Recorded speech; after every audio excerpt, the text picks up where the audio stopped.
Welcome, and thank you for selecting the IntelliFlo VSF variable speed and flow pump. Let's review the keypad overview.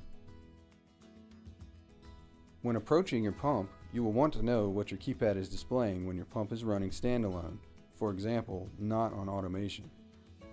Let's take a closer look.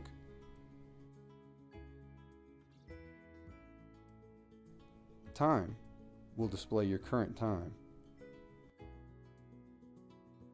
Active cursors will display which way you can move in the current menu.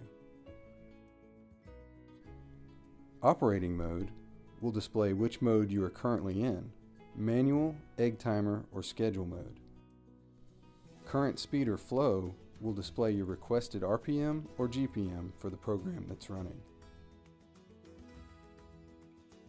Current program running. In this case, the pump is running Flow Program 1.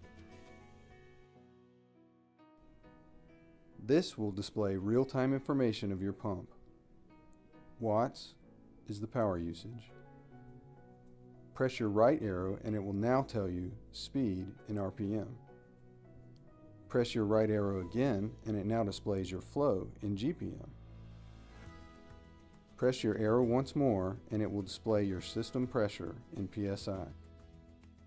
If you have any further questions, please contact our technical support. 1-800-831-7133. Thanks again for choosing Pentair.